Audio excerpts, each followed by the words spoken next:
Hey guys, welcome back. And man, we've got a lot we need to talk about. And most significantly, how in the hell is the Hulk gonna fight the one below all? Literally.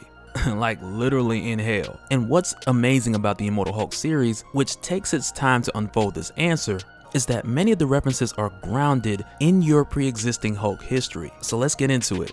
But first, if you're new to the channel, be sure to subscribe to catch the spills every week. And don't forget to hit that bell up top so you can squat up in the comments for the first hour.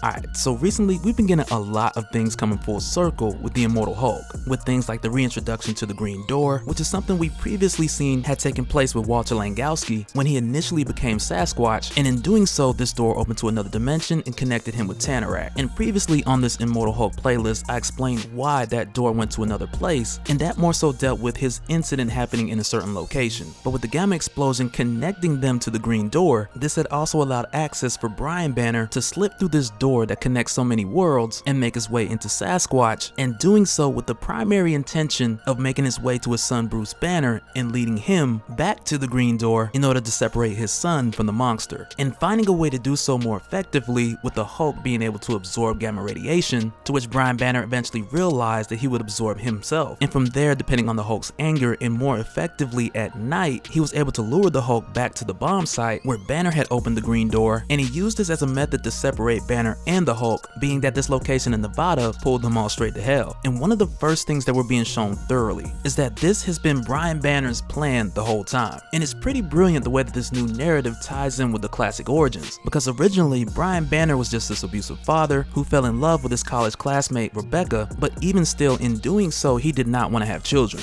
And at the time this was for a number of reasons, which initially connected to his father Bruce Banner, which is something I could never understand back in the day. Like, why do you name your son after your abusive father who you say has no love in him?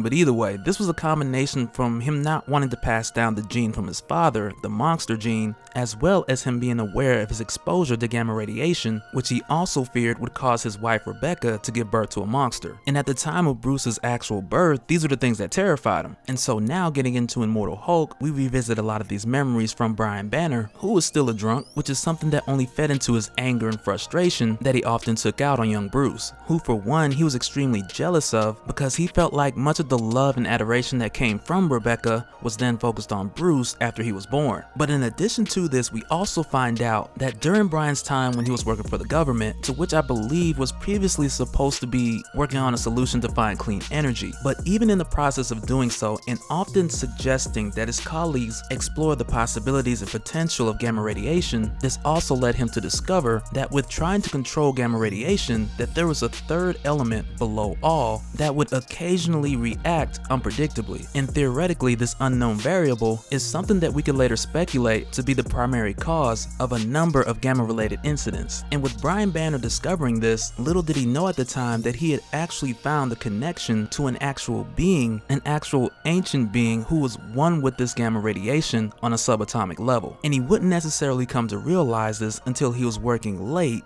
into the nighttime hours, to where he dozed off, and when he dozed off he seen this abyss, and when he had seen the abyss in this dream or in this vision during these late night hours, he had seen something or someone staring back at him. And though this thing didn't have a particular form, he could sense its grotesque presence, and it was then that he recognized that what he was staring into was something dark that existed under the floorboards of reality as we know it. And initially he did share this with his colleagues, but since they kind of thought it was crazy, he then tried to retract his statements just to save face and not look crazy to everyone. But even still, with him trying to take back what he said to his colleagues, there was no doubt in his mind that he knew what he saw. And from then forward, this has been one of the things that Brian Banner has been keeping to himself, which is why we haven't really heard him talk about it. But even still with that, Immortal Hulk isn't really the first place that's ever touched on the connection to the Hulk himself with the subatomic world. And I got a link down in the description where we talked more about Guardian, Glow, and Goblin back when the Hulk and Banner had separated before, and these three gave the explanation to how the gamma radiation gamma-radiation explosion physically molded Banner into this Hulk, and how this is exactly what Brian Banner had feared. And albeit though at the time Brian Banner didn't know exactly how this would come about, that night when he felt the creature staring back at him, the creature without a form that he knew was looking for himself, Brian Banner, to create a way for him to come through, this is what fueled his fears even the more, with him not wanting to have a child that he knew someday somehow will become this monster. And all because of his knowledge of gamma radiation in that night when Brian Banner stared into this cellar world and experienced the one below all staring right back at him. And so now, meanwhile, in hell, and picking up to where we had talked about with Brian Banner leading the Hulk here, and mainly doing so with the point and purpose of separating the Hulk from Bruce Banner, and with the intention of separating his son from the monster, and successfully doing so, where we've seen the Hulk smashing what appeared to be General Ross at the time when this is happening in front of Jackie McGee, her father, and Rick Jones. This gives us another callback to something we had also seen in the older issues of the Hulk, but when we revisit it with a more modern interpretation, we see this drunk, abusive Brian Banner disgustingly lashing out at his son out of fear and weakness because he sees his son constructing a gamma radiation toy set that should be complicated for a child twice his age. And I can imagine it probably complicated for anyone probably 3 or 4 times his age. But the fact that Bruce put it together without the instructions terrified him of the idea of how Bruce would have so much of this knowledge even at an early age. And out of frustration, Bruce would tear down a set, noticeably destroying the third part in the middle of this gamma construct, which we know at this point represents the one below all. And when we're shown this, it yet again confirms the breakdown we were given by the Trinity, Guardian, Glow, and Goblin, who were really the first to show us the connection to the creation of the Hulk and how part of that was a manifestation of his pain and anger. And when this had happened, Jackie McGee's father, who they had seen there in hell, had told her to look into his eyes, which is something as a child he had told her never to do. Because if you guys remember, when the Hulk had destroyed their home, when this happened when she was a little girl and they were nearby, her father always told her, don't look him in the eye. Like, whatever you do, do not make eye contact. And at the time, him telling her this was more so to protect her as a little girl, and also mainly telling her to do this in hopes that they don't draw his attention and hopefully he'll go away. But at this point in time when they're in hell and the Hulk lashes out, he tells her to actually look him in the eye. And when she does, she gets a completely different result than what her father had initially expected. Because even here, her father had realized that the Hulk's rage was being fueled by pain. And with Jackie doing so and asking the Hulk to speak to the Devil Hulk, who had been within him before, it was shortly after that they realized that neither the Devil Hulk or Bruce Banner were present, which she realized with him being able to calm down, but also with Bruce Banner not surfacing and it being the daytime. Which is kind of funny because when she realizes this, she's like, okay, well, how long has it been just you?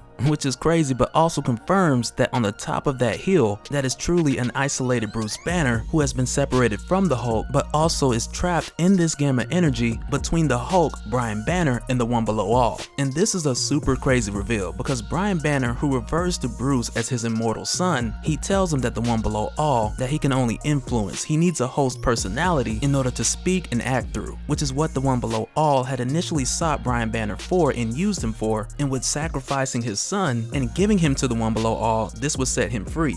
And for Brian Banner, who has always hated his son, we find out that this has been his objective the whole time, to bring Bruce to the one below all and sacrifice his immortal son, whose very existence also ties into gamma radiation, with him being born of it rather than just being exposed, in addition to the gamma explosion, which made him the keeper of the green door. And all of this makes him the perfect avatar for the one below all, to whom throughout the centuries who has been referred to as the breaker of worlds, amongst many other names, to whom's power is virtually limitless. And when he appears and goes for Banner on top of this mountain, which is like an altar of sorts, she's just looking up like, how do we fight something like that? And the Hulk just turns around and looks at her like, I am that. Because that's who I am. The breaker of worlds. The unmatched. The unlimited. And it's like, you want to call this guy the end of the world? He's not the end of the world. I am. But it's crazy because what this does is it set the stage for the Hulk and the one below all to go head to head for the immortal Bruce Banner. But in addition to that, it also hints that this anomaly being the Hulk, whose strength is unlimited, could possibly be a close equivalent to the one below all, and even almost like a son, or perhaps even grandson. Because as far as Bruce's grandfather, the original Brian Banner, there is very little to be known about him, aside from the descriptions of him being very dark and very abusive exclusive to Bruce's father, Brian Banner. And with Brian Banner explaining to us how the One Below All has been using him all these years, and not even as an excuse for his actions, because Brian Banner also goes on to explain that evil is a choice, which is something that's been proven since the dawn of man, and also a path that he has chosen a number of times, including the time when he murdered his wife in front of Bruce when she tried to escape with the young Bruce and get away from Brian Banner. And this is one of those things that separate the Hulk from both Brian Banner and the One Below All, because aside from his differences with Bruce Banner, we've seen a number of times throughout the Immortal Hulk series where the Hulk has mentioned when anyone tries to hurt Banner, he takes it personal, which is even the more reason why the Hulk needs to win this fight. But that'll do it for this one, guys. Let me know your thoughts down in the comments below,